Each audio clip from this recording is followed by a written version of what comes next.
Bom, boa noite. Essa mediação tá fácil, porque tem dois amigos, o Jacques, meu parceiro de pareceres críticos na revista Pessoa, e o Maurício, que eu conheci na companhia, e um dia que o Luiz falou, lê o livro desse moço aí. E aí deu no que deu, já está no segundo livro. Então, eu vou fazer... Se apresentar falando que você é da Academia Sueca. E, bom, eu vou começar com uma breve apresentação dos dois, e a gente já pode começar com as perguntas. Bom, o Jacques é graduado em matemática, que é bastante esquisito, mestre em ciência da computação pela UFMG, doutor e pós-doutor em literatura pela UFMG também, pesquisador visitante, foi pesquisador visitante da Universidade de Harvard e publicou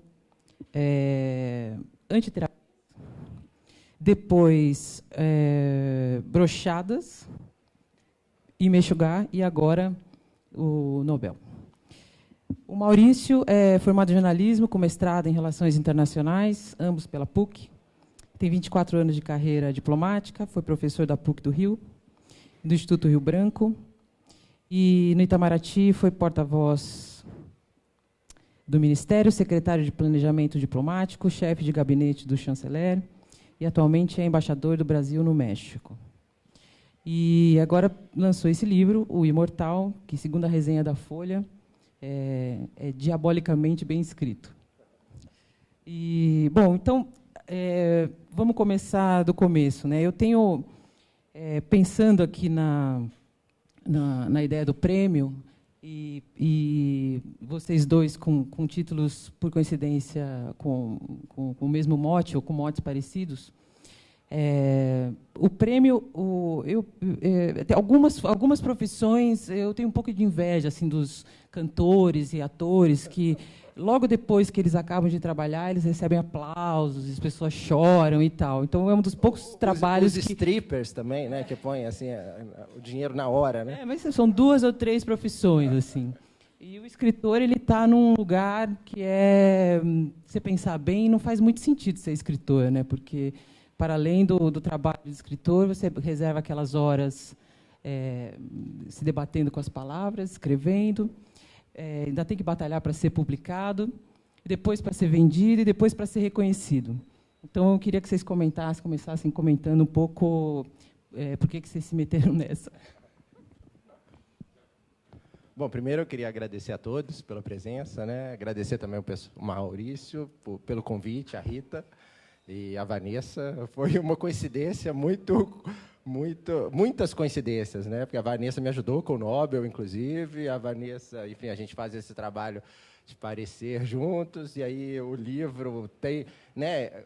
Eu li e vi que as referências são muito próximas, né? Assim, enfim, nós dois somos, o filho dele até se chama Jorge Luiz, né? Não, sim, eu sei, eu estou brincando, do personagem, enfim, e a minha literatura toda também tem muito dessa questão do Borges, sempre presente, né? Então, acho que a gente tem muito a mesma, enfim, muito próximos, as leituras são muito próximas, né? Enfim, acho que uma vez perguntaram para o Philip Roth, né, qual o conselho que ele daria a um escritor. Aí ele olhou para o cara e falou assim, não escreva. Agora o Philip Roth foi sacralizado, né? Enfim, é um grande escritor.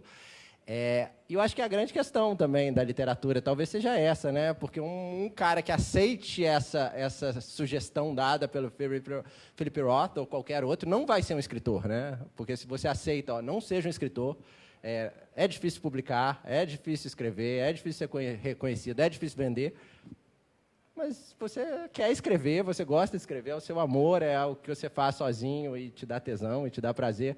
Então, eu acho que é isso, assim, a gente não escreve por nada disso, né? Só para ganhar o Nobel, né?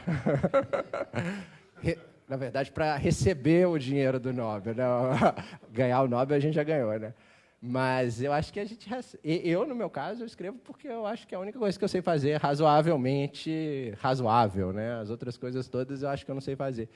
e eu vou continuar escrevendo, mesmo diante de todas essas dificuldades. Enfim, eu acho que as dificuldades no contexto mundial agora estão cada vez piores, né? Acho que os meus amigos aqui, escritores, acho que eles podem compartilhar. Tá cada vez mais difícil, né? Não sei. Também acho que esse papo de cada vez mais difícil é desde a origem do mundo, né? Adão e Eva lá já estão falando, puxa, tá difícil isso aqui, né? Esse paraíso aqui, né? Tá, né? Comer uma maçã, ferrou, né? Então, desde então, está tudo sendo mais difícil, né? Mas eu acho que não tem, né? Enfim, é o Philip Roth falando, não seja, porque ele sabia disso, né? Tem que ser. Maurício, você acorda bem cedo, que eu sei. 5h30. Essa pergunta é difícil, né, Vanessa? Bom, certamente, como o Jacques falou, não é por razões materiais ou, né, em busca de uma profissão que vá recompensar financeiramente ou em termos de, talvez, status social, que se busca escrever. Até porque hoje parece que, né, é ainda mais difícil, mais próximo, né, conseguir o sustento material com base na escrita, né? No meu caso, eu não sei, Vanessa, é uma área de fronteira entre terapia e admiração pela arte, né? Que escrever, né, para muita gente tem um elemento de se ensimesmar, né, ter um momento ser eu próprio, né, em que ali, no ato criativo, há um processo de trabalhar as suas preocupações, as suas neuroses, os seus objetivos e desejos. Então, há um elemento terapêutico, né? Mas eu acho que por trás desse elemento terapêutico, ao lado desse elemento terapêutico, há uma admiração por um fazer artístico, né? E, no meu caso, intelectualmente, eu diria mais teoricamente, mais idealmente, eu sempre identifiquei na literatura uma arte elevada em comparação a outras. Não que eu não adoro música, adoro arte, mas eu tinha um fascínio maior pela literatura e obviamente eu diria que foi não um processo natural e espontâneo de começo de escrever ou de buscar a escrita. Na verdade, foi um trabalho para começar a escrever. Eu, quando tinha 17 para 18 anos, comecei a escrever um romance. Naturalmente, né? Escrever romance com 17, 18 anos é uma temeridade. No meu caso, se confirmou claramente na prática. Eu fiz um começo de texto, um sub-Graciliano, um sub-Zé Lins, era uma coisa meio antropofágica, passando no Nordeste brasileiro, uma coisa totalmente, né, sem pé nem cabeça. E eu tinha acabado de entrar na universidade, comecei a escrever esse livro e falei, eu quero fazer isso, mas isso aqui é paupérrimo, isso aqui não há condições de dar em nada. E eu, tinha outros projetos de carreira também, que era, no caso, a carreira diplomática, mas eu tomei uma decisão de que eu queria fazer aquilo, e eu sabia que o único caminho para fazer bem aquilo era passar anos e anos lendo aquilo que me encantava mais. Então foi uma decisão, eu diria que foi um trabalho, né, de construir uma capacidade de romancear, de fazer, que é o meu barato. Eu não sou contista, não sou poeta, não sou nada, eu tenho 2 romances escritos, é isso basicamente, né? Mas foi uma decisão muito, eu diria, com base nesse elemento, né, da escrita como terapia, e ao mesmo tempo com uma admiração profunda por aquele objeto de arte, né? Eu, aos 18 anos, era fascinado pelos romances de Camus, de Sartre, e para mim era o que havia de mais alto, né? Adorava música, como adoro até hoje, e não há como comparar a capacidade de gerar emoções que a música tem, né? Infinitamente superior a qualquer texto literário. Arte, de certa maneira, também, mas intelectualmente eu via naquele objeto, o romance, algo superior, e eu tinha uma ideia de que eu queria fazer aquilo, né? Então foi um desejo por um ideal de objeto artístico e, ao mesmo tempo, um processo de mergulhar em terapias, que é algo que a criação permite também. Então é uma mistura das duas coisas. E, Jacques, que negócio é esse de ter feito matemática e agora você é escritor? São duas coisas, é um caso único, assim, merece ser estudado, porque normalmente quem faz uma coisa não consegue somar, fazer as 4 equações. É uma trajetória Que depois você usou para a literatura. Exatamente. Na verdade, eu comecei minha carreira como engenheiro. Eu fiz engenharia elétrica, fiz vestibular para engenharia elétrica, passei, estudei muitos anos de engenharia elétrica. Mas eu sempre fui fascinado com os livros, né? Eu era aquele cara que sentava no fundo da sala e ficava lendo lá Wittgenstein, Borges, Lewis Carroll, entre outros, muita filosofia. E aí o pessoal perguntava, cai na prova? Eu falei, não, mas é importante, talvez, né? Ou não, né? Wittgenstein não é importante para nada, né? Mas é muito bom. E o Wittgenstein era matemático também, né? Não sei se vocês conhecem uma história dele Você conhece a história dele com... Ele estudava engenharia, né? E aí ele começou a flertar com a lógica. E aí ele foi para Cambridge, né? Estudar com... Isso a conversa com o Russell? Bertrand Russell? Com o Russell. E aí ele foi estudar lógica, e aí no fim do curso dele, né, o Wittgenstein, ele pergunta para o professor de lógica, né, o grande Russell, pergunta para ele e fala assim, olha, eu queria saber uma coisa. Aí ele, tá, o que você quer saber? Eu queria saber se eu sou idiota completo. Isso o Wittgenstein perguntando para o Russell. Aí o Russell falou assim, olha, eu não posso te falar se você é um imbecil completo, porque você seguiu o meu curso, mas eu não sei nada sobre você. Faz um trabalho, né? Aí ele falou assim, porque se eu for um idiota completo, eu vou continuar na engenharia. Vou ser um aeronauta, que ele falou. Senão, eu vou me dedicar à filosofia. E aí o Wittgenstein fez um trabalho para ele, entregou. Na hora que ele entrega esse trabalho, o Russell lê e fala assim, você não deve ser um aeronauta, né? E aí começa a carreira filosófica, assim, maluca, do Wittgenstein. O Wittgenstein, eu conto um pouquinho da história dele no Meshuggah, porque o Wittgenstein, quem era o papa do Meshuggah, do Wittgenstein, era o Weininger. O Weininger era um contemporâneo do Freud, e esse Weininger, enfim, ele tem uma teoria bem maluca, né? Que ele era judeu e homossexual e falava que as duas piores coisas que uma pessoa podia ser era judeu e homossexual, enfim. Aí, se você é judeu ou homossexual, você só pode 2 caminhos, ou você se mata ou você vira gênio. O Weininger se mata e o Wittgenstein resolve virar gênio, né? E ele segue essa linha. Então, existem várias, né, dessas histórias da matemática. Então, eu sempre gostei muito dessas histórias da lógica, da matemática.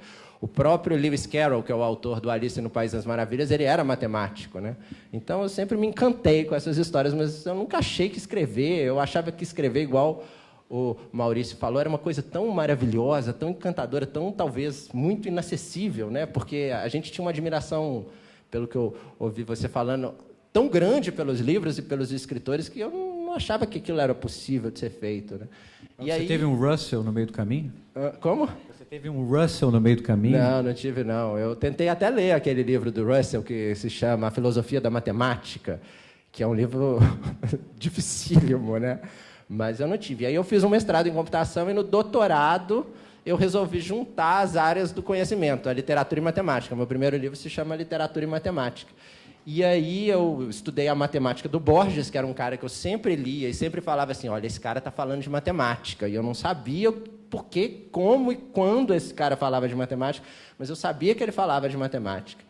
E o Perrec, que é um escritor francês, enfim, de uma escola de matemáticos e escritores. Então, eu junto essa área e faço um doutorado. E aí, nesse meu doutorado, eu falo assim, olha, tive umas ideias interessantes aqui, eu acho, umas coisas interessantes. E aí eu escrevo o meu primeiro livro de ficção, que é o Antiterapias, que junta essas ideias da literatura e da matemática. Porque o livro, apesar de ser uma autoficção, como é classificado, ele tem umas restrições matemáticas.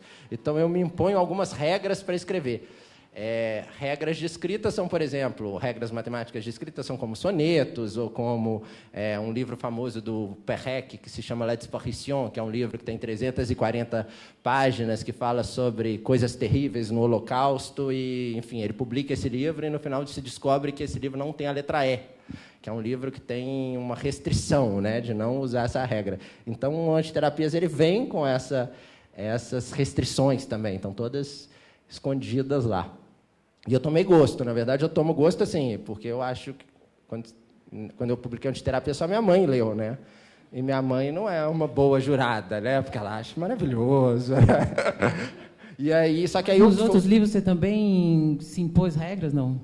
O Brochadas um pouquinho, o Meshuggah um pouquinho, o Nobel já não tem mais regra, não. As brochadas são, né? Só uma regra, né? Nunca broxar, né? E aí, quando eu ganho o Prêmio São Paulo, né, o Antiterapias ganha o Prêmio São Paulo, e aí eu falo, bom, eu acho que dá para seguir um caminho, né? Porque o Antiterapias eu publico, né, do meu bolso, da minha... Não consegui editora. E aí eu vou para as editoras maiores, né? Então aí eu acho que eu começo a me chamar de escritor. Agora, matemática, eu não achei que fosse isso, eu achei que fosse uma coisa mais parecida com arquitetura, assim, que é o seu livro, eu acho que é um bom exemplo disso, porque você tem vários tipos de narrativa, né? Você tem as trocas de e-mail, você tem uma reprodução de uma escalada de TV, você tem um narrador, então é muito fácil também a casa desabar, né? Então, eu queria que você falasse um pouco isso, porque eu acho que essa é uma preocupação que você deve ter tido no momento de escrever, de achar essas vozes e tal. Foi uma decisão complexa e que tem a ver também com o meu desejo de fazer coisas diferentes. Meu primeiro livro é um livro narrado em terceira pessoa, inteiramente narrado em terceira pessoa, né? Discurso livre, né? Direto. Que é uma terceira pessoa, né, mais ou menos colada nos protagonistas, expressa um pouco, né, a visão e a psicologia dos personagens, né? E quando eu resolvi fazer esse segundo livro, Imortal, a minha ideia era tentar montar uma psicologia. Os dois livros têm um elemento psicológico forte, construção de, né, psicologia de personagens, né? Só que o primeiro de uma maneira mais tradicional, mais convencional. No meu primeiro livro eu quero fazer...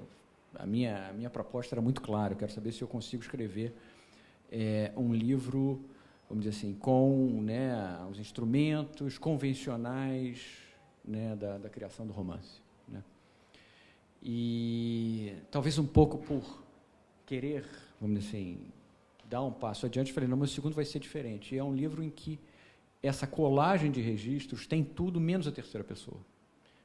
Porque pode dizer, um boletim de ocorrência, um telegrama do Itamaraty, de certa maneira também fazem referência à terceira pessoa, mas isso não tem nada a ver com a narrativa tradicional de romance em terceira pessoa. A minha ideia era fazer um livro que fosse a construção da psicologia de um personagem, que é o personagem central do livro, né, que é o Cássio Adames, é o Imortal, o Nobel, né, a partir dessa montagem de documentos, mas muito também ancorado eu diria, na narrativa principal também de construção de psicologia, que é a primeira pessoa, que é a parte dos diários dele, que eu acho que é a parte que, no fundo, gera o eixo central do livro e eu diria que os outros registros, né, as conversas entre os políticos, os documentos oficiais, desde um edital do Ministério da Cultura sobre a publicação de livros em 2025, até o telegrama oficial do Itamaraty, passando pelo boletim de ocorrência, ou laudo sobre a gravidez ou não da Alícia, né? Esses eram, eu diria, documentos auxiliares de um eixo principal, que era a narrativa em primeira pessoa como diário, né? E era um pouco um desafio que eu quis me impor também, no sentido, é possível construir um livro que tenha, e aí a minha visão do livro também, um pouco como está na resenha da Folha, que é bem nessa linha, né? É possível construir um livro que, olhando de longe, pela multiplicidade de registros e pela imprevisibilidade de trama, né, olhando de longe, parece que não permite construir uma psicologia crível, verossímil, mas é possível fazer. E o meu desafio foi esse, né, tentar fazer um livro nesses moldes. E, não sei, eu gosto do livro, eu acho que funciona, né? E então, daí essa escolha um pouco arriscada, mas que era uma maneira também, Vanessa, de tocar em coisas delicadas, né, políticas, diplomáticas, também de literatura, porque, no fundo, o livro é uma reflexão sobre poder na política e na arte, né? E há coisas complexas ali que eu acho que os documentos permitem uma abordagem, eu diria, né, de aproximação, né? E combinadas a esse elemento mais, né, da reflexão pessoal, meio existencial, meio afetiva, meio amorosa dele, nem também política, né, era a maneira de montar o livro, né? Mas você sabe que o livro era bem maior, né? Estou sabendo. Foi devidamente, né? Rita também sabe. Mas é que tá, foi algo deliberado. Eu desde o início falei, eu quero fazer um livro assim, né? E em contraste absoluto com o primeiro livro, ou seja, um livro totalmente terceira pessoa, um livro totalmente tudo que não seja terceira pessoa como instrumento narrativo na construção de um romance. É isso. Bom, então vamos pegar o seu gancho do poder e da política e das relações, pensando um pouco no caráter. Bom, hoje é um dia também especial, porque a gente pode falar mal de todos os cânones e ninguém vai achar ruim. Então, pensar no caráter do escritor, né? Ele tem se a leitura moldasse o caráter da gente, certamente a coisa estava resolvida, pelo menos uma parcela da população, né? Então, a literatura traz muitas vantagens. Para mim, uma definição boa é que não há contraindicação, mas não sei se a gente vira uma pessoa melhor, assim, talvez mais inteligente, mais ágil, com mais percepções, com capacidade de articulação, mas do ponto de vista moral, senão a gente teria todos os editores, escritores, professores, toda a turma que trabalha com textos, a gente estaria assim nem pisando no chão, assim, estaria. Então, acho que a literatura não cabe isso, né? E eu acho que o livro de vocês dois fala exatamente disso, né? A gente está falando de pessoas que produziram coisas incríveis e, do ponto de vista pessoal e moral, é bastante o oposto disso, né? É tudo aquilo que a gente não gostaria de encontrar pelo caminho. Então, vamos falar um pouco da sua pesquisa pro livro. Aquilo tudo que você fala é verdade? Acho que essa é a grande questão, né? Literária, né, Léo? O Léo é o nosso professor de Sorbonne, né? Sabe tudo. Se a gente falar alguma besteira, hein, Léo, você nos avise. Você levanta a mão, besteira. Mas o meu livro, né, para quem ainda não sabe mais ou menos, ele, na verdade, é um discurso. Ele é o discurso do Jacques Fuchs, que, em 2018, recebe o Prêmio Nobel de Literatura, né? E, de fato, o único agraciado em 2018 sou eu, né? Porque não vai ter mais ninguém, né? Eu consegui essa proeza. Enfim, e aí, só que na hora que ele... Eu proponho a oficialização disso. Hã? Já que não tem, eu proponho a oficialização. Você poderia fazer isso. Vamos montar um jogo político para ele. Em 2019, eles disseram que vão ser 2, então... Já sou eu, né? E aí, esse personagem, Jacques, ele sobe no palanque, ele está lá na Academia Sueca de Letras e ele faz o discurso. Eu fiz uma pesquisa bem grande sobre todos os discursos, né? A gente tem... Até 2 anos, 3 anos atrás, não existiam esses discursos disponíveis, era muito difícil. Agora estão todos online, né? Mas eu andei... A minha vida inteira eu colecionava esses discursos. São discursos belíssimos, dos agraciados de literatura. E aí ele faz o discurso dele, só que ao invés de fazer um discurso, né, politicamente, embaixadoramente correto, né, ele faz um discurso bem correto. Ele se baseia primeiro num texto do Kafka, que se chama Um Relatório para a Academia, que eu acho que alguns conhecem, que o Kafka coloca um personagem que é um macaco discursando para a academia, né, e ele começa esse relatório para a academia, esse discurso como eminentes senhores da academia, e aí ele vai contando das histórias de quando ele era macaco e ele passou a ser convertido. Então, é um discurso muito irônico. Kafka é um cara muito satírico, muito irônico. Acho que, né, falta essa leitura, né? Acho que existem muitas pessoas que não fazem essa leitura satírica, sarcástica, irônica do Kafka, né? E esse personagem ele se baseia também em outros 2 textos, um do Borges, que é sobre os homens infames, né? E o do Foucault também sobre os homens infames. Então, ele resolve, né, vamos atrás da infâmia dos escritores, que é isso que a Vanessa perguntou. Então, ao falar dos seus... um escritor, a gente escreve com tudo nas nossas costas, né? Esse personagem ele resolve jogar tudo no ventilador. Então, ele começa como eminentes senhores da academia, depois ele muda e fala misóginos senhores da academia, ou ele, ou assediadores senhores da academia, né? Ele conta um caso, por exemplo, do Walcott, Derek Walcott. Walcott era um poeta caribenho maravilhoso, mas, enfim, ele se candidata por uma vaga em Oxford de poesia, que é a vaga mais prestigiosa do mundo. Ele ganha essa vaga, e aí a lista tríplice, né? Tinham outros 2 concorrendo com ele, fazem um dossiê secreto e mandam para a comissão mostrando todos os casos de assédio sexual que ele já tinha sido condenado, enfim. E ele fala mesmo, olha, poesia e assédio é a mesma coisa. Ele acredita que ele tinha a obrigação moral de assediar as alunas. E aí tem um processo grande lá em Harvard, e aí o pessoal na Boston University começa a defender essa questão da poesia e do assédio. Então, eu vou atrás desses meandros, né? Dessas histórias submersas dos escritores. E, de fato, né, eu acho que se tivesse isso, né, o escritor é bonzinho, né, e talvez seja no mais escondido, né, lá dentro do escritor, que talvez repouse essa genialidade, né, essa pulsão para ele escrever, né.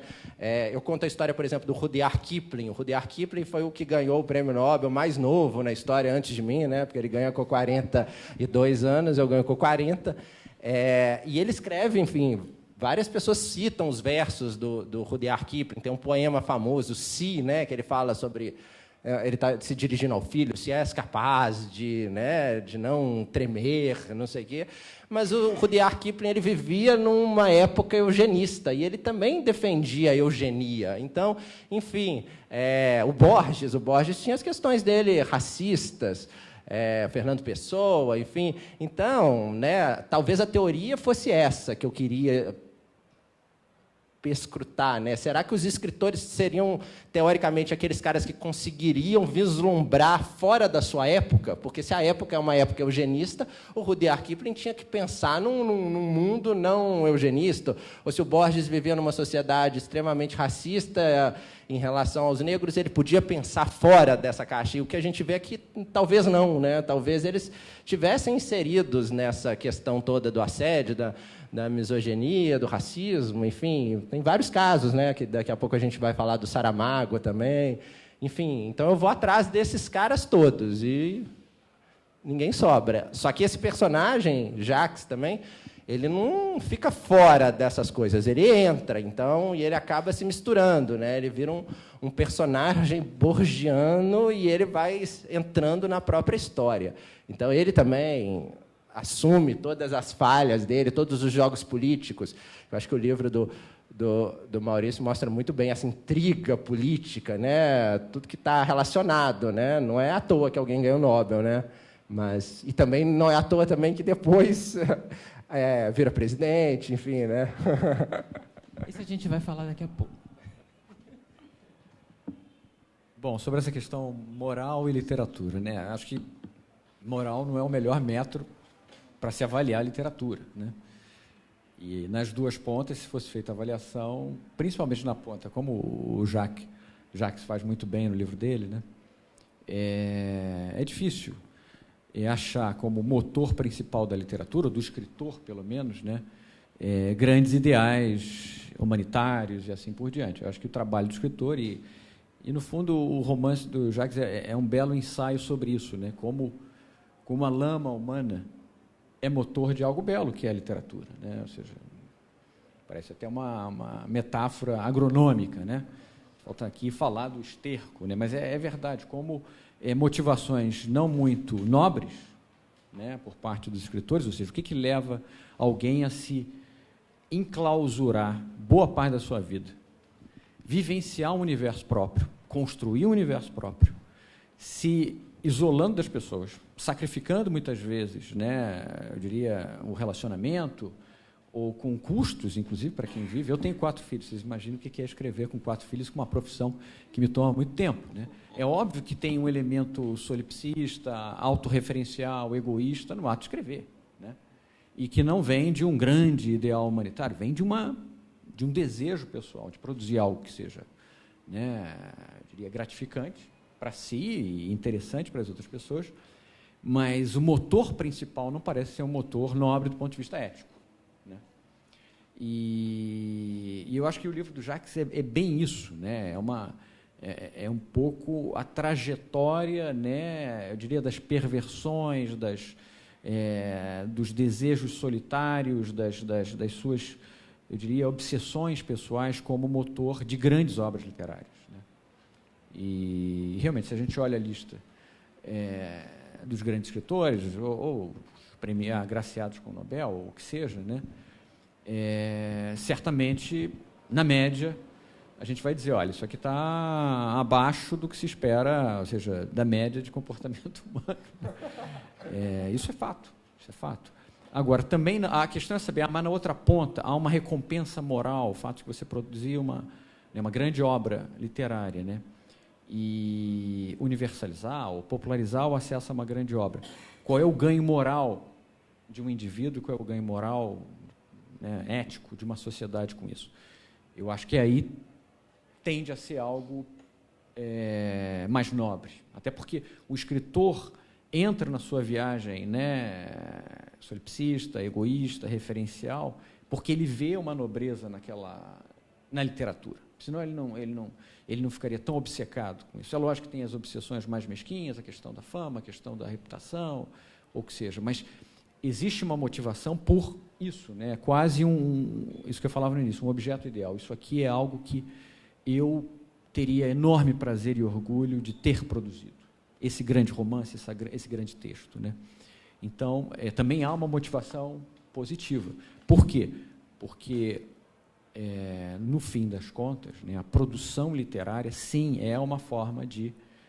e aí não é nenhum julgamento moral, mas é uma forma de crescer do ponto de vista humano, né, o contato com a literatura.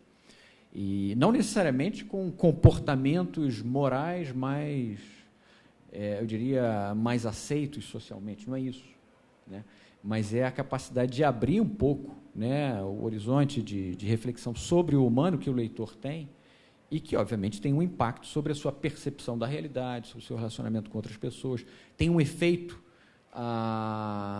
óbvio, né, existencial e social, né, pelo contato com uma obra que chama a atenção de algumas coisas, abre horizontes que a pessoa, de outra maneira, não teria. A literatura tem essa capacidade, né? Então, mas é que não é uma boa... Eu diria que, né, a avaliação de um objeto estético, obviamente, tem que ser vista também, tem que ser feita com base nas suas implicações morais, mas existe um elemento estético em si, né? Ou seja, uma obra pode ser repugnante do ponto de vista moral, mas pode ser brilhante do ponto de vista estético, né? E isso... Lolita, né? Pois é. Então, isso tem um efeito que é inegável, é importante. Então, vamos apertar um pouco a chave da polêmica. Porque a questão agora você disse numa entrevista que não dá mais para desvincular... ou está muito difícil de desvincular essa questão da obra com o comportamento do artista, sei lá, do autor e tal. Então, isso está aparecendo em várias frentes, né?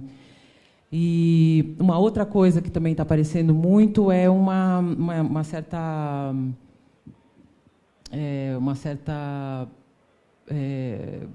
correção extrema de personagens que têm características que hoje estão sendo absolutamente rechaçadas e tem uma luta para que isso, sei lá, que tenha uma mudança, né, social, seja qualquer tipo de preconceito, enfim, a gente sabe quais são, e são vários, e eles estão aí legitimamente brigando com isso. Agora, o que você faz se você olhar, assim, do ponto de vista do escritor, você criar um personagem, sei lá, um misógino, ou você adora um autor que tem que estourou uma bomba e tem um passado condenável, aonde fica como escritor e como leitor, né?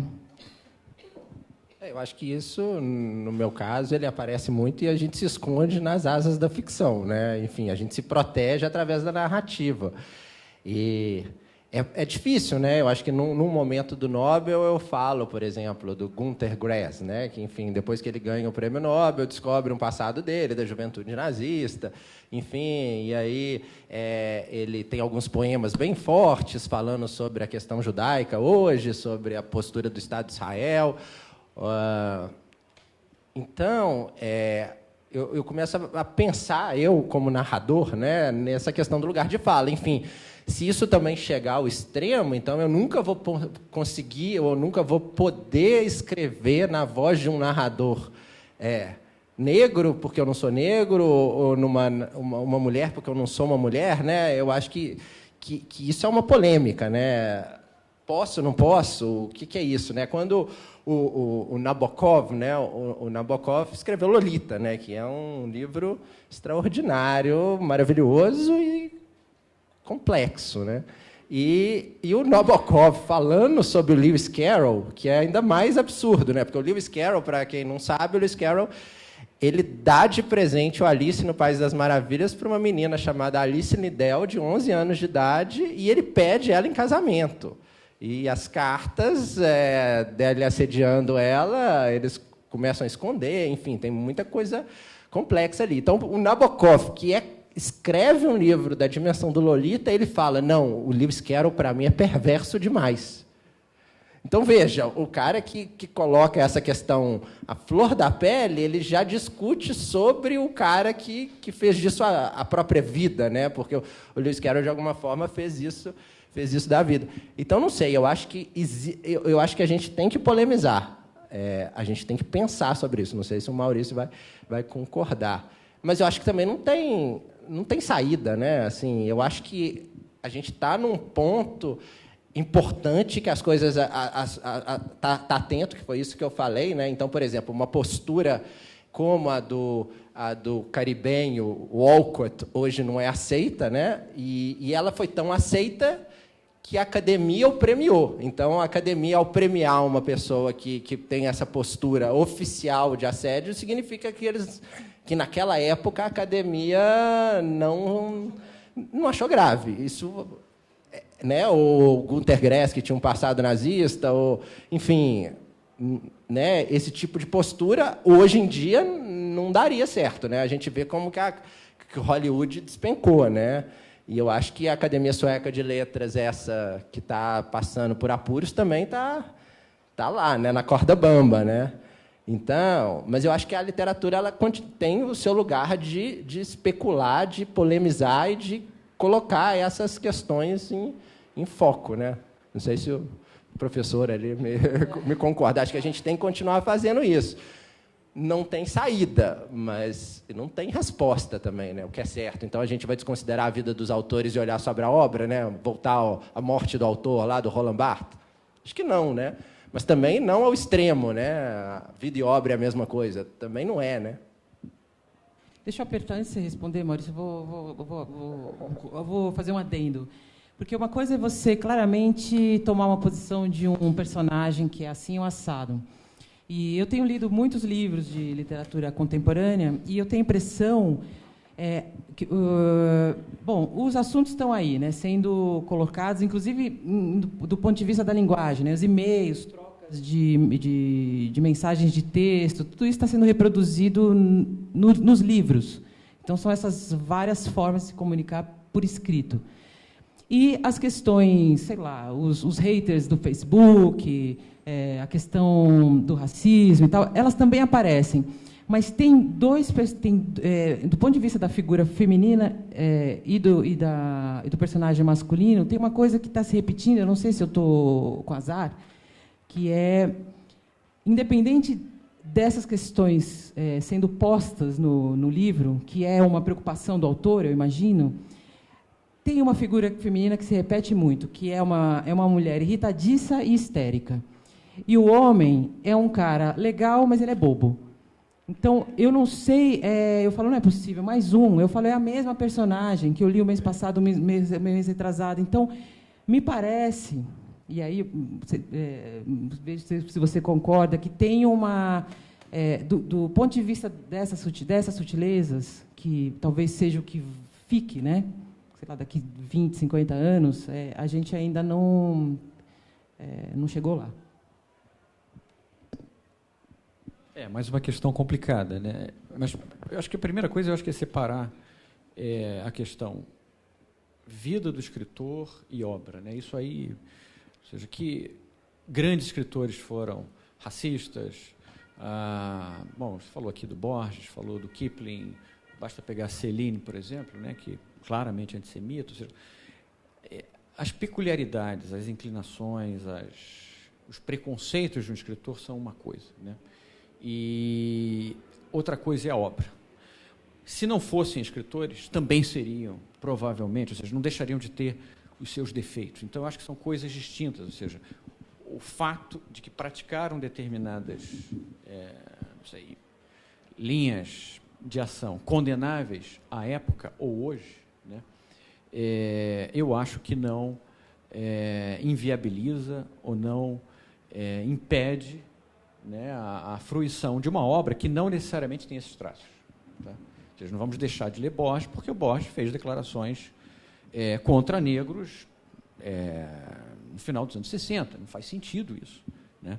É triste.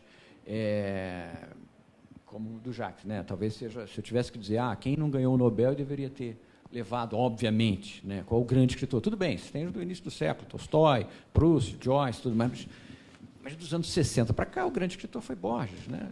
E não foi reconhecido, em parte, também por suas inclinações pessoais, né? Borges foi, né, prestar lá sua reverência a Pinochet e tudo mais. Complicado, né? Mas isso é uma coisa, né, que eu acho que é fácil de resolver, né? Uma coisa é condenar a figura, outra coisa é saber se a obra é ofensiva em relação a determinados grupos, né, se tem elementos que são condenáveis moralmente. Agora, o que é mais delicado, e aí eu, sinceramente, tenho muita dificuldade, até depende do caso, né, de dizer, olha, isso aqui deve ou não deve ser feito, é a questão dos elementos, sim, né, preconceituosos, de estigmatizar também, que existem em obras muito particulares. E o nosso grande problema, inclusive, é lidar com obras do passado, em que a estigmatização, o preconceito eram mais frequentes, não eram nem passíveis de condenação em lei, né? Eu digo que eu tenho problemas muito concretos. Eu, lá como embaixador no México, tenho, né, a Feira do Livro Infanto-Juvenil do México, é uma feira extraordinária, né? Querem fazer uma homenagem a Monteiro Lobato. E que obra extraordinária infantil a do Monteiro Lobato. Há personagens que são caricatos, no mau sentido da distorção? É fato, né? Há eu diria, um caldo de época, um espírito de época na obra de Monteiro? Sim, inclusive na obra adulta. Se vocês leem O Presidente Negro, que parece até, olhando de fora, parece um romance progressista, né? Antevê a eleição de um presidente americano negro, parece algo, né? Ou seja, visionário, Monteiro escrevendo, acho que em 28 ou 29, esse livro. Você vai ler o livro, tem frases que você diz, não dá. São frases assim de um ataque frontal, né, a etnias. Então, isso é complicado. Como lidar hoje, né? Você elimina dos currículos, você ou tenta utilizar isso para dizer, olha, não se pode menosprezar que havia o preconceito. Isso aqui é um exemplo, isso era um grande escritor, mas olha, né, estava contaminado também por um espírito de época em que havia um preconceito, né, mais ou menos predominante, como há hoje ainda, né? Então, essa é a questão mais delicada, Vanessa. Então, por exemplo, eu me confronto com a situação. Nós vamos fazer, em princípio, a homenagem, ajudar a prestar homenagem a Monteiro pela obra infantil, que é extraordinária, mas não se pode também deixar de levar em consideração que determinadas pessoas, lendo hoje uma obra de Monteiro, podem se sentir ofendidas, claramente ofendidas. É algo que...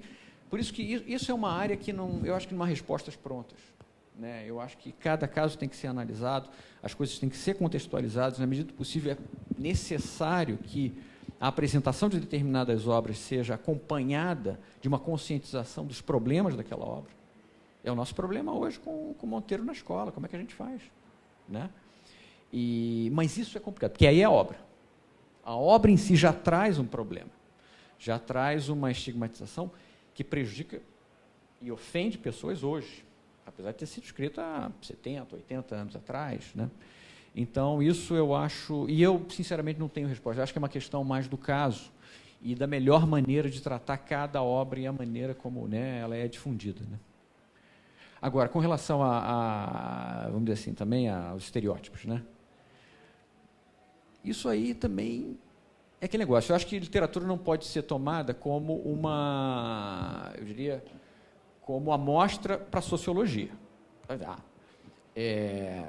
Poxa, eu sou contra, né, aparecer em determinados estereótipos, ou da mulher assim, ou do homem assado, porque isso não reflete bem uma sociedade. Né? Mas as pessoas estão escrevendo assim, isso reflete algo. Né? E eu também não vejo, né, um pesquisador de 2000, já que estamos falando de futuro, né, de 2080, querendo interpretar o mundo. São Paulo ou Brasil de 2018, como é que era a sociedade? Não vai buscar, né, determinados romances para dizer as mulheres eram assim, os homens eram assados. Então, também não vejo um problema em que o criador tenha total liberdade para fazer o estereótipo que ele quiser. Né?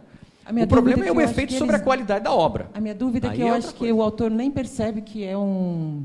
Ele está reproduzindo. Ele está reproduzindo. E eu vou dar e eu não estou na ala radical, ao contrário. Eu li semana passada um texto de uma aluna e foi muito polêmico na sala de aula, porque essa aluna trouxe uma personagem que desistiu do trabalho, da carreira ascendente, porque ela queria ser mãe e esposa.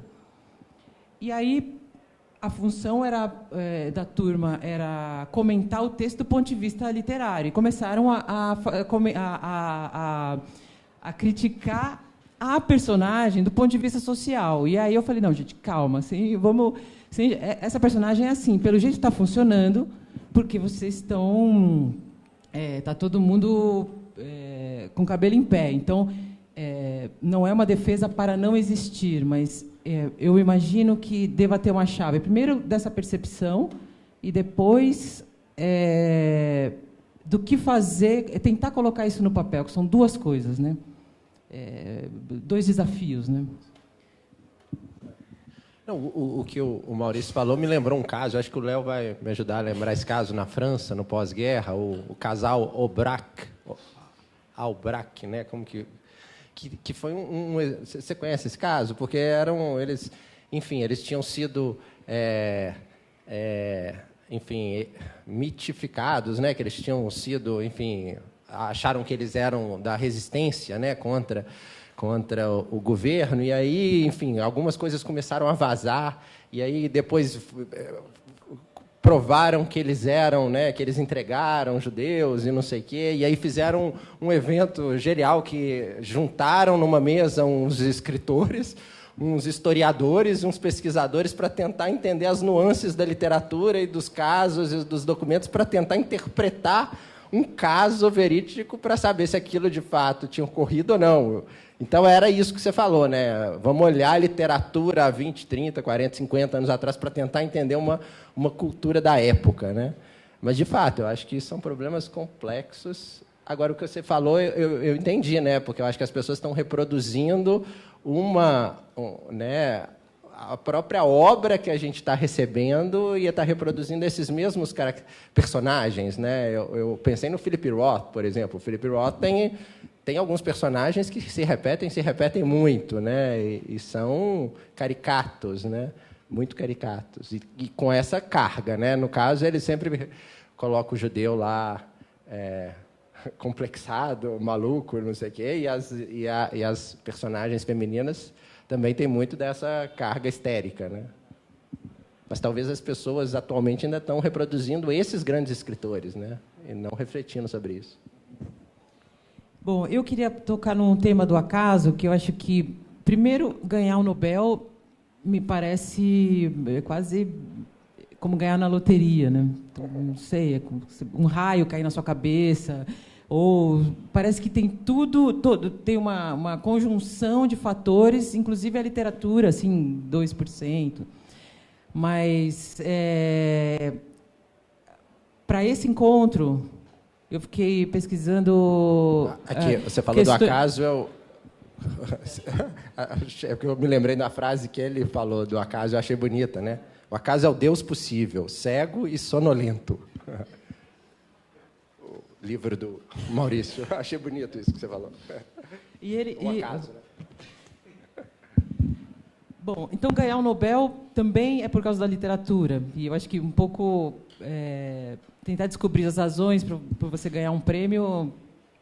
Eu acho que tem muitos fatores, né? Quem já participou de jurado, já como júri em prêmios literários, quem já entrou alguma vez nessa sala privada, assim, em que as coisas se decidem. Eu acho que ganhar um prêmio, qualquer um que seja, você matou, sei lá, 300 concorrentes. E não quer dizer que o seu livro seja o melhor de todos, mas quer dizer que ele, por algum motivo, passou e foi agraciado. E o seu personagem também tem uma coisa do acaso que é muito interessante. Assim, uma leitura que eu fiz possível ele ganhou o Nobel sem fazer lá muito. Foi um acaso, uma conjunção de questões. E depois ele virou presidente da República. Também, um pouco, ele estava no lugar certo ou no lugar errado, né? Dependendo de quem, para a população.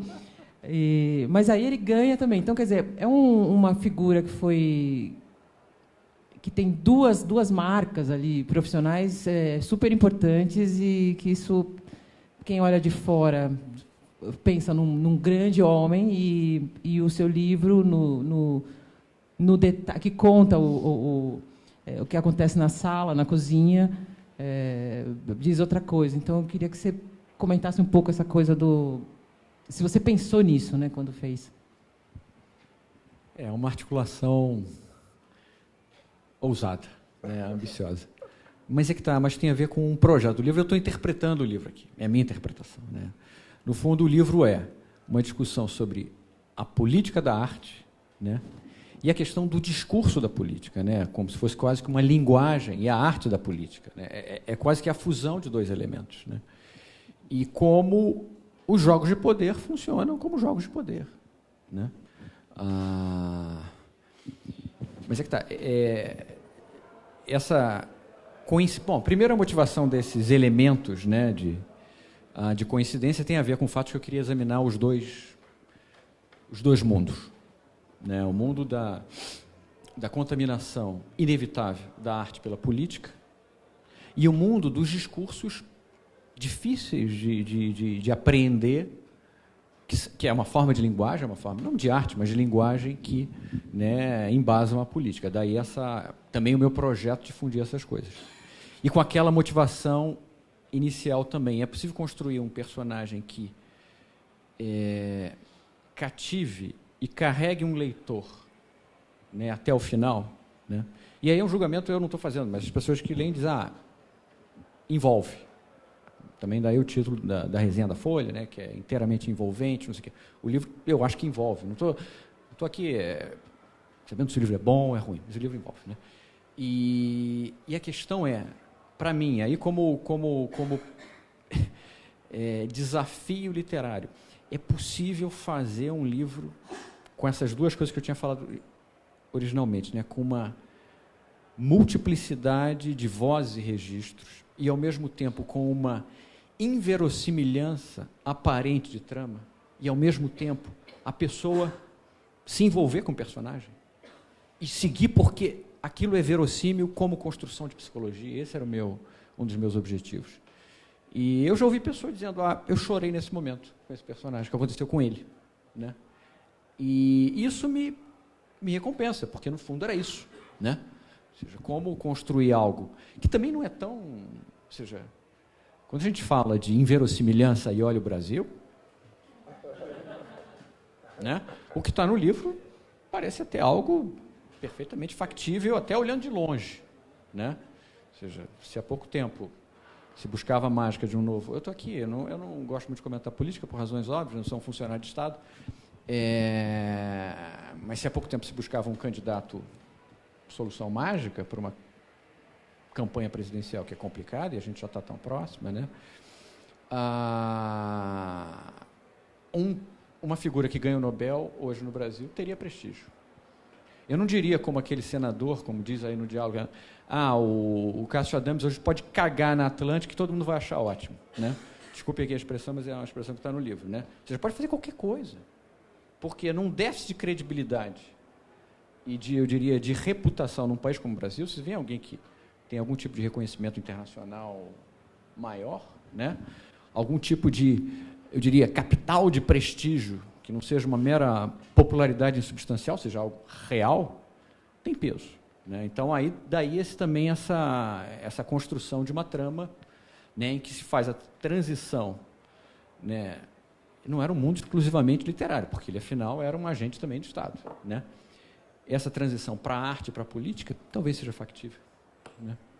E tem uma solução final, que aí está dizendo, eu não quero uma coisa nem outra, né? Que é a solução final do livro, né? Que aí é o outro elemento. Mas isso não sei se responde a tua pergunta de ousarem fazer isso. Mas, no fundo, havia uma motivação. Eu queria fazer um livro sobre política e literatura no Brasil. E esse elemento da trama me gerava a oportunidade de fazer isso da maneira como eu gostaria, né? E para examinar isso, né? A impureza do mundo das artes também, ou seja, a contaminação dos jogos de poder no mundo das artes, mas, ao mesmo tempo, eu diria, né, a imponderabilidade do jogo político, que tem muito de discurso, que tem muito de construção, né, de linguagem e de imagens e de ideais, né? E como isso tem um elemento também de vinculação com o mundo artístico, por incrível que pareça, né? Ou seja, o discurso na política é uma forma de arte, né? E uma arte perversa, uma arte interesseira, de fins escusos, que seja, né? Mas é uma arte também. Então, era essa, né, a ligação entre uma coisa e outra. Eu pensei nisso na falácia da autoridade, né? Uma pessoa que tem uma autoridade numa área do conhecimento e resolve falar um monte de besteira na outra área, e um monte de gente começa a aceitar, né? Que é o que acontece, que um cara tem um notório saber na literatura, né? Ou nem tem, né, no seu personagem, mas vira o presidente, enfim.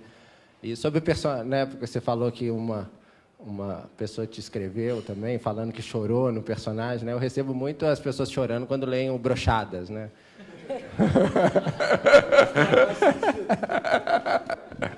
Então elas ficam muito tristes, né?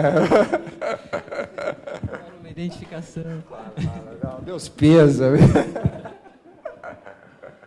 Vamos aproveitar e falar do Brochadas. Esse personagem não é novo, né? Do seu livro.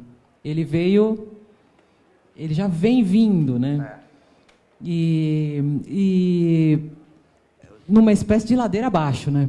Então, eu quero saber se você vai, afinal... Literalmente, né? Você vai dar uma redenção para essa pessoa, ou agora você vai partir para... Quer falar um pouquinho dessa trajetória desse personagem? Esse meu narrador, esse que começa no Antiterapias e termina agora no Nobel, ele é um narrador, embora as vozes não sejam as mesmas, né? O Antiterapias ele fala na primeira pessoa, mas ele não dá nomes. No Brochadas ele dá nome, dá e-mail, dá telefone. Quem quiser ler pode mandar e-mail, ligar, que está tudo lá, né?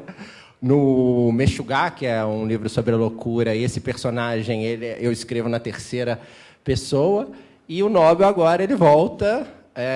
na primeira pessoa e com o nome de Jacques. Mas esse personagem, na verdade, é um personagem que é um projeto literário que perpassa por esses 4 livros, que é esse projeto intertextual, de colocar o personagem sempre no meio da literatura. Então, né, em todos esses personagens, toda essa narrativa ela aparece em todos. Por exemplo, quando eu falei para vocês que o meu primeiro livro tinha restrições, né? Uma das restrições usadas no Antiterapias é a seguinte: esse personagem que aparece falando da literatura, ou falando dos próprios casos literários, ele não pode, nada que acontece na vida dele não pode ter um par literário.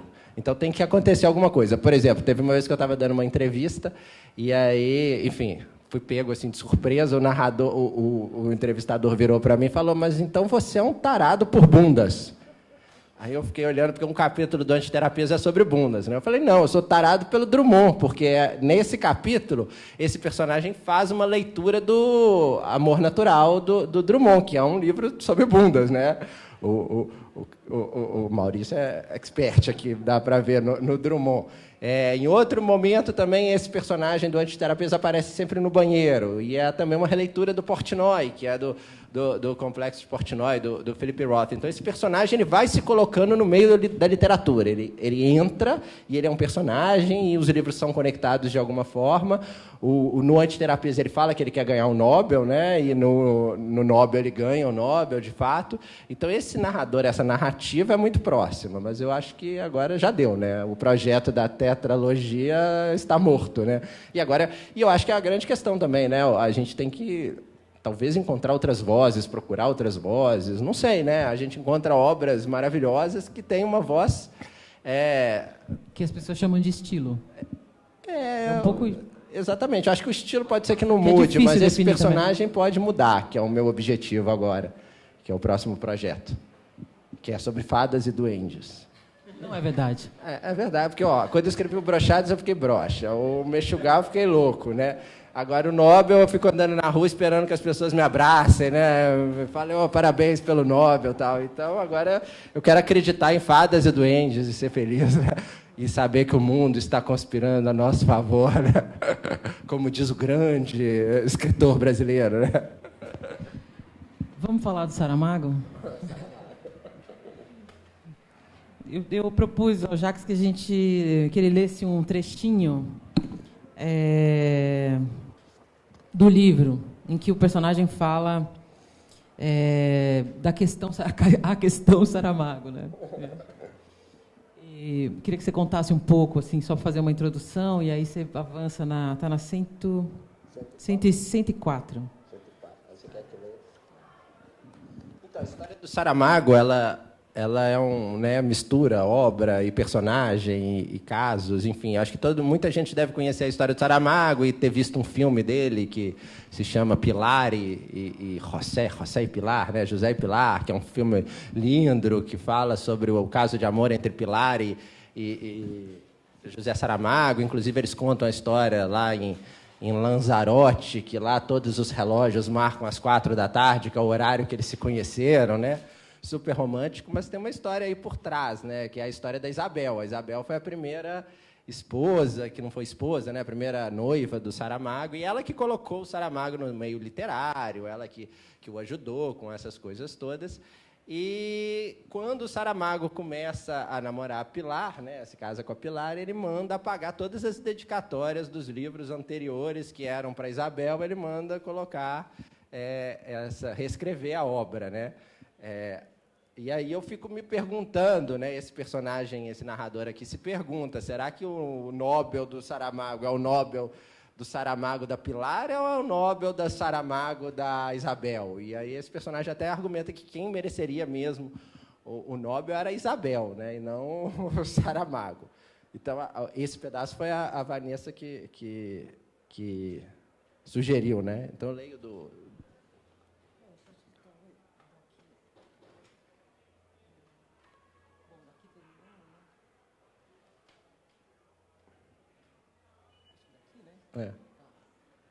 Então, é esse personagem falando. Bravo, belíssimo, magistral, dizem seus defensores. Mesmo diante da maldita narrativa masculina, ao menos uma singela homenagem o português não se esqueceu de fazer, certo? Quando eu estou contando da história dele ter, né, escrito em vários livros a Pilar.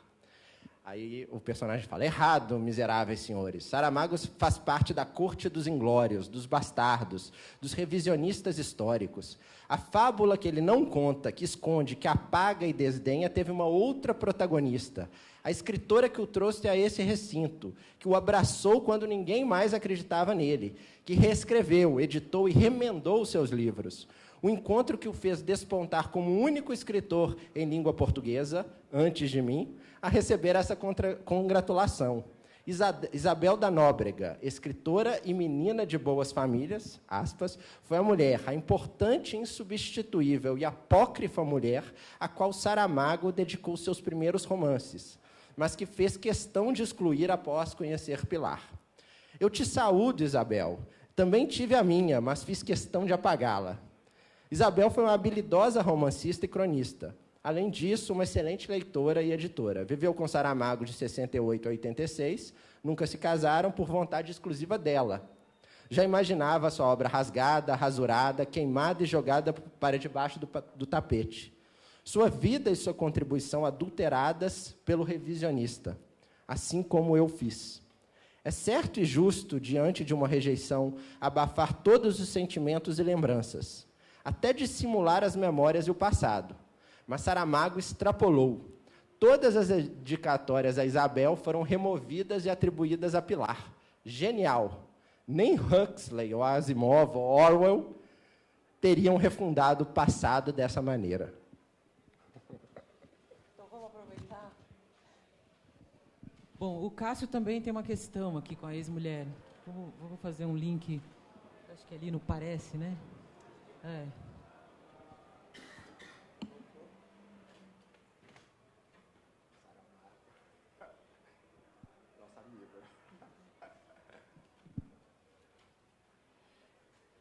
Bom, só para contextualizar, né, isso aqui é um trecho de um diário do Cássio. E é mais ou menos a um terço, né, aqui do livro. Ele está sendo assediado, né, por um partido para se candidatar, depois do que aconteceu, e tem uma relação complexa com, né, filhos e ex-mulheres, né, e tem uma paixão nesse momento aqui por uma pessoa, outra pessoa, né, uma outra mulher. E, bom, o trecho é o seguinte: parece que ganhar o Nobel impõe novas obrigações ao agraciado. O editor de um jornal que desprezo mandou-me um e-mail em que pedia uma entrevista exclusiva e dizia que era dever do Nobel brasileiro falar com a imprensa, dar satisfação ao Brasil. O Paulo, presidente da ABL, pede em carta que eu me candidate a imortal. Bom, Paulo, eu deixo a adivinhação de vocês quem é o presidente da ABL em 2025. Criou uma parábola, e aí é o Paulo, né, para dizer que é um desprestígio para a instituição não contar entre os seus com a agradável companhia do Nobel brasileiro. A Eugênia, mais do que a Carolina ou a Marcela, todas as mulheres, tá? Aqui eu estou contextualizando, me pergunta que percentual cabe a ela dos 12 milhões de coroas suecas, 1.789.174 dólares e 58 centavos, que recebi como prêmio da Fundação Nobel.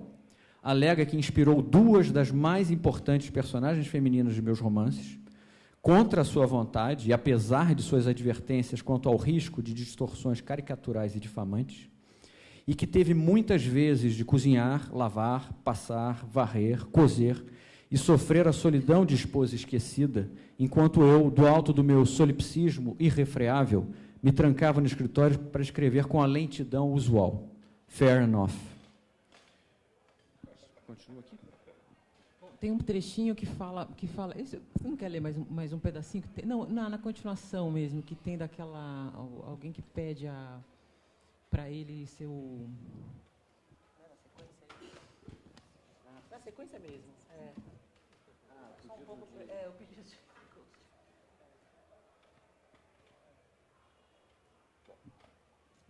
É a continuação, então. Mais original foi a carta que recebi de um suposto milionário anônimo. Começava com uma autocrítica sutil, a citação de 2 versos de Drummond. 40 anos e nenhum problema resolvido, sequer colocado. Depois desse introito animador, vinha a proposta. Ele me pagaria 5 milhões de reais para eu escrever um romance a ser publicado por ele como autor. Dizia que precisava de uma razão de ser, de algo que movimente minha vida para além do meu cotidiano, da minha herança, do meu fastio. Fecha aspas. Para você, dizia ele, um livro a mais ou a menos não faria muita diferença depois do Nobel. Para mim, seria a redenção e o recomeço. Disse ainda que só revelaria seu nome se eu aceitasse a oferta, porque, abre aspas, ambos estaríamos em falta com a verdade. Fecha aspas. Continua aqui. O que me intrigou na proposta foi essa disjunção entre verdade e felicidade. No fundo, ele tem razão. Se eu aceitasse a oferta, a soma das felicidades individuais, daí decorrente, seria provavelmente maior do que se eu a recusasse. A publicação de um romance de algum sucesso de crítica me daria, nesta altura da vida, um contentamento moderado, mas para meu cúmplice, pouco dado a dilemas morais, proporcionaria uma alegria sem precedentes e, quem sabe, uma experiência transformadora. Dificilmente desconfiariam que a obra não foi escrita por meu amigo, dono de um estilo que não parece tão sofrível, ao menos pela leitura da carta. Para os leitores, a satisfação de conhecer um novo autor, avaliá-lo com olhos frescos, sem o peso de um Nobel, poderia compensar a doce ignorância da fraude. Quantos autores conhecidos por tal ou tal nome escondem escritores fantasmas? Ghostwriters, né? A ética da autoria vale mais que o montante de felicidade proporcionado a um grupo de pessoas? O que é, afinal, a autoria, se não um coletivo de influências? Aí tem... Legal. Não, eu pedi para eles lerem esses dois trechos, porque eu acho que diz muito sobre os dois livros, né? Quer dizer, o Maurício traz uma questão sobre as ex-mulheres, mas também, logo depois, já entra uma coisa de política e tal. Então, eu acho que há muitos temas no livro do Maurício.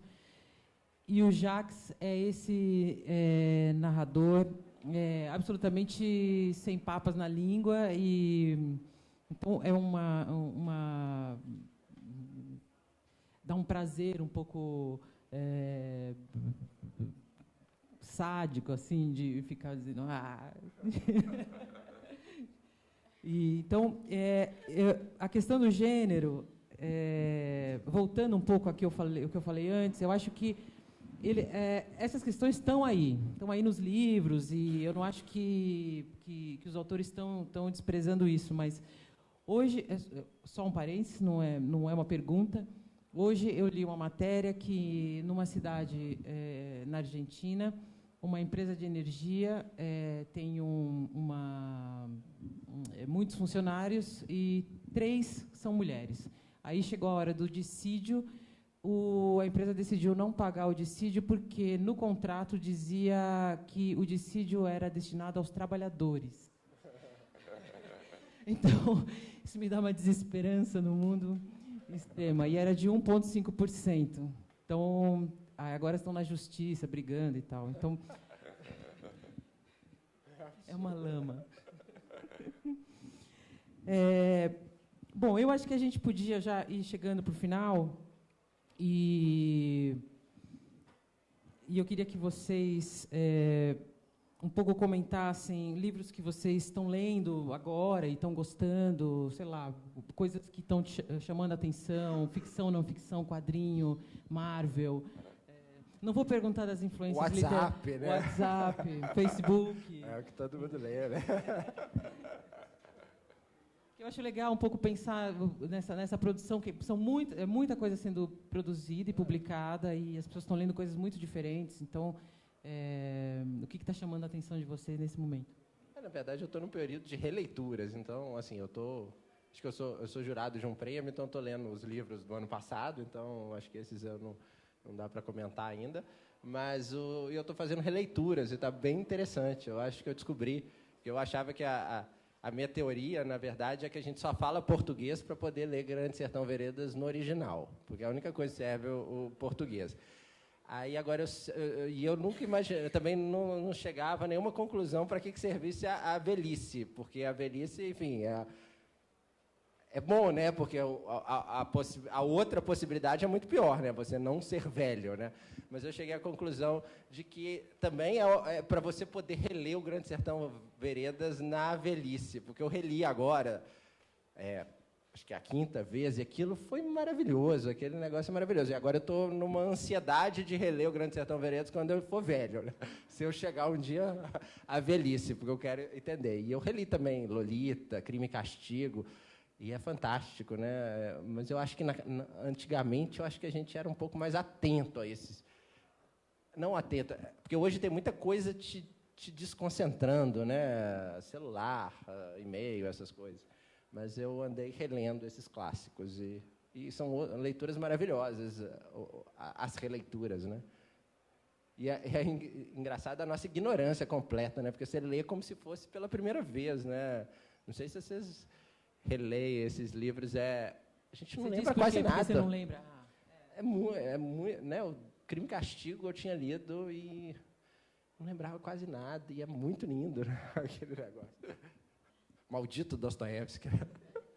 No livro eu faço uma brincadeira com esses embates literários, que eu acho que o Maurício também toca isso naquele pagar tributo, né? Que você até discute o termo, né, do pagar tributo, porque assim tem uma briga pessoal desse narrador com o Saramago, e não é uma briga, é uma briga porque historicamente falando, todos os grandes escritores eles enfrentaram os seus grandes mestres. Então, por exemplo, você encontra nos diários do Guimarães Rosa ele falando do Machado de Assis, que é um diário lá organizando na UFMG eternamente, porque as filhas não autorizam a publicação, então a gente torce, né, para que, enfim, aconteça uma liberação desses diários.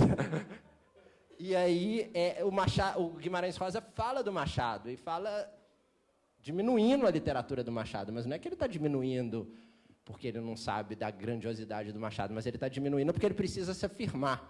O T.S. Eliot, que era o grande escritor laureado na época, o Elias Canetti também faz a mesma coisa. O Elias Canetti começa a falar que o T.S. Eliot é um poeta menor, que é horrível, que não sei o quê, porque ele precisa se afirmar de alguma forma, né? Né? Crescer.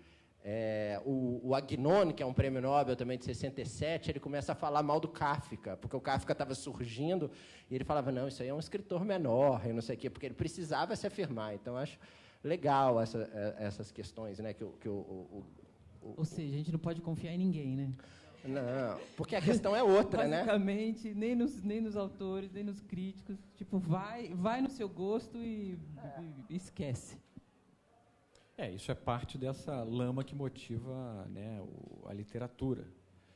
E aí tem um trecho aí do meu livro, né, isso que o Jacques também comentou, que é por que, no fundo, os grandes textos sobre a política, tudo bem, a gente vai falar de ciência política e outras coisas, né, mas por que as grandes peças sobre política, aí você pega Shakespeare, pega os clássicos gregos, né, por que nada parece assemelhar com essa capacidade de representar a violência da política, né?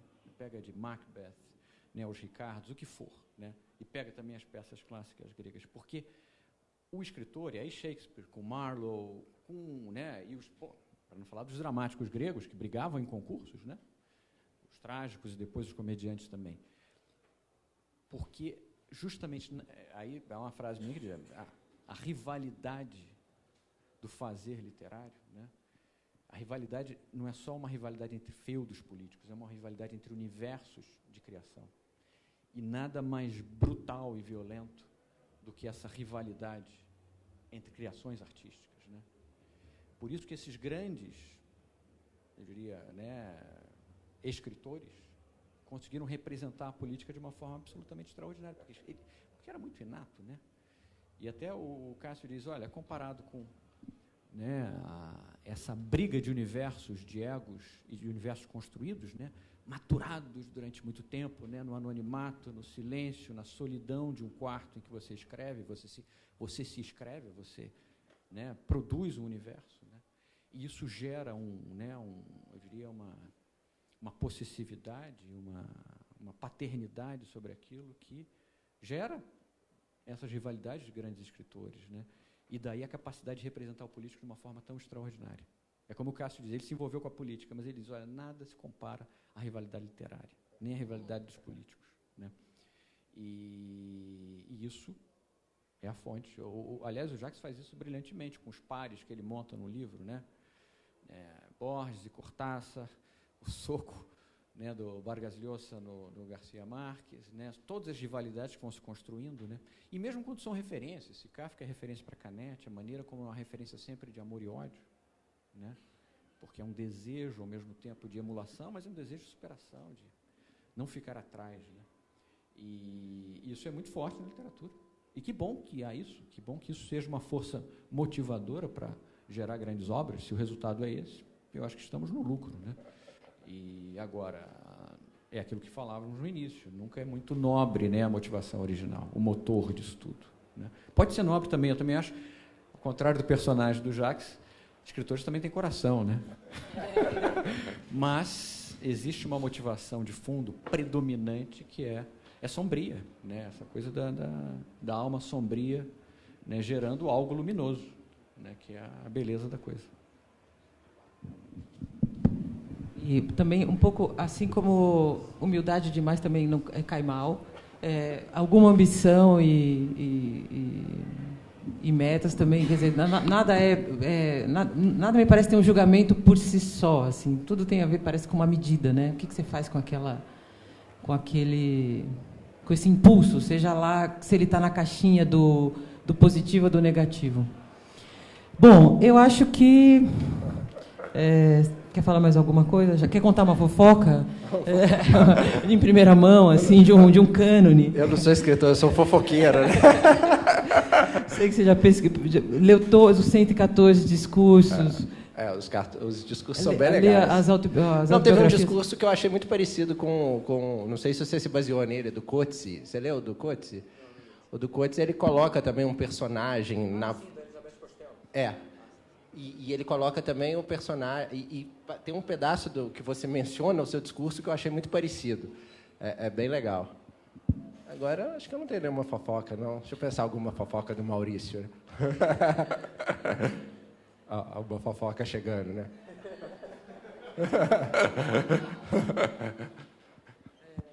Muito bem. Bom... Eu tenho uma coisa. Boa. Não, olha... Como eu disse aqui, esse livro tem um pouco de uma construção de um jogo, né? E, no fundo, tem uma inspiração que é mencionada aqui, que é muito a visão de arte de alguns autores, como Nabokov, né? É a ideia de que somente na liberdade literária é possível se libertar do acaso, de certa maneira, né? E esse livro, Vanessa sabe, algumas pessoas sabem, Rita sabe, porque isso tinha desdobramentos no texto anterior.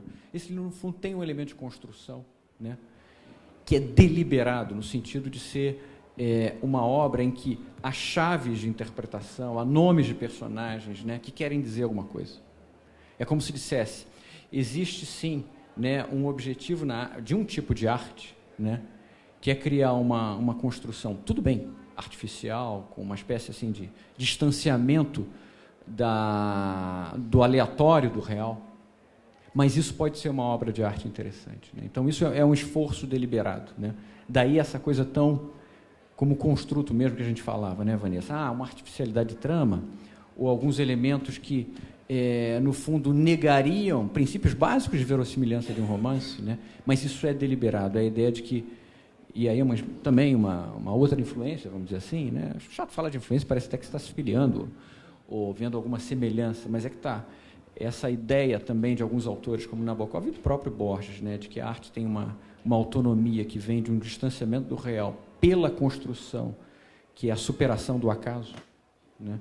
Isso está no livro e está em coisas que, né, desse tipo, né? Ou seja, até a montagem dos personagens é uma grande homenagem a autores que eu admiro da literatura brasileira. Há uma correspondência praticamente em todos os personagens, seus nomes e características de alguns autores que eu acho extraordinários. Isso é uma construção que, felizmente, não é percebida, porque senão seria algo, eu diria que, né, então, iria contra a naturalidade da leitura de um romance. Mas então, ele tem um elemento... Hã? Conta. Não. Você sabe que, né, existia até um trecho do livro que era quase uma denúncia. Uma denúncia não, um revelar desses elementos, né? Então, mas não, isso é para interpretação ou para que seja deleite de quem gosta de chaves de interpretação minuciosas num romance ou coisa assim. Mas era só para... Você falou de fofoca ou de alguma dica, alguma coisa. Isso é um elemento que foi prazeroso construir isso. Porque, no fundo, também, por mais que o livro seja sarcástico, é um personagem, de certa maneira, antipático, politicamente incorreto, o livro no fundo, é uma grande homenagem à literatura brasileira, né? Desde a lista contemporânea, né, a lista de 2025, né, tem o livro do Jacques, tem o livro da Vanessa, tem o livro... Todos os títulos tirados de autores, né, de livros anteriores desses autores, né? Além disso, tem na construção de todos os personagens, dos 15 personagens principais, uma inspiração direta num autor específico, né? E que bom que não é percebido isso. Mas até os nomes, né, têm uma origem nisso. Essa questão de esconder os personagens, eu acho é uma questão bem olipiana. O Olipiana é esse grupo de literatura e matemática, que o Perrec fazia parte, o Cortázar era um correspondente, o Marcel Duchamp, enfim. E tem uma frase muito bonita que eu acho que o Maurício vai gostar, que é o Perrec, quando ele escrevia os livros dele, ele escondia várias coisas, enfim, a vida inteira vários escritores vão atrás dessas... né? Agora, por exemplo, os leitores do Maurício vão querer descobrir de qualquer jeito quais são essas questões. E muitas vezes eles vão até inventar, né? O Maurício nem vai saber que ele pensou nisso. E aí o Perrec faz uma lembrança de quando a gente era criança. Quando a gente era criança, acho que todo mundo vai se lembrar disso, a gente brincava de esconde-esconde. E o esconde-esconde, quando você ia esconder, a pessoa lá contando 1, 2, 3, quando você ia se esconder, o que você pensava? Você pensava que você não queria se esconder muito escondido, porque se você se escondesse muito escondido, o que ia acontecer? A brincadeira ia acabar, todo mundo ia brincar de outra coisa e você ia ficar lá escondido, né? E você não queria também que a coisa fosse muito... Você não queria fácil, por quê? Porque se você fosse o primeiro a ser encontrado, você ia ser o pegador, não é?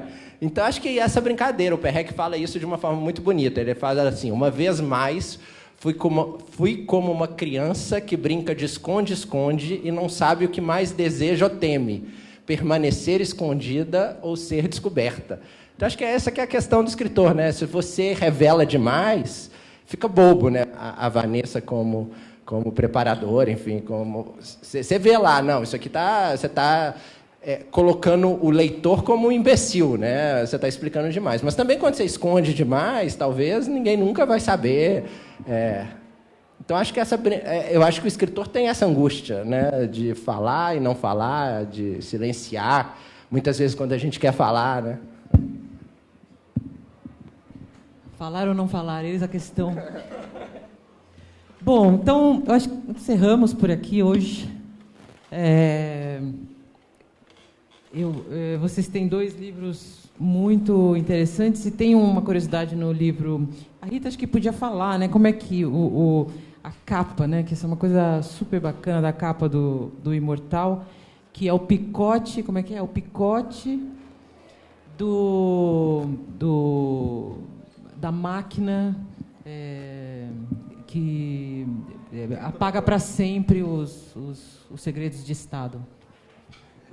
Eu não tive nenhuma participação direta na montagem dessa capa, mas me surpreendeu quando eu recebi, porque, no fundo, é a fusão das duas coisas, né? A fusão da política e da literatura também. A fusão da política, por quê? Porque esse picote aqui, né, e quem é diplomata, agente do Estado, saberá que existe uma trituradora, né, e pessoas que lidam com documentos confidenciais também conhecerão, né, que, obviamente, tritura documentos, né, importantes, secretos, né, e, ao mesmo tempo, é uma página em branco, né. Então, eu achei, foi uma feliz, né, criação da Milena, né, porque, não sei se consciente, ela disse que leu o livro, gostou, então acho que talvez tenha se inspirado por essa fusão entre literatura e política, né, ou seja, ele como, né, também um agente do Estado, um diplomata que lida justamente com a eliminação do confidencial, e ele está revelando tramas que levaram a própria, né, campanha do governo brasileiro para, né, a premiação brasileira, até porque isso é uma matéria de prestígio internacional, né, e ao mesmo tempo tem, né, esse elemento bonito, né, do vazio, do branco da página. E do relevo, né? E do relevo. É isso. Mas isso, para mim, foi uma bela surpresa. Eu soube né? Wikileaks, né? Já não existe mais isso aí, não. Ok. Bom, pessoal, obrigada. Obrigada, Maurício, Jacques.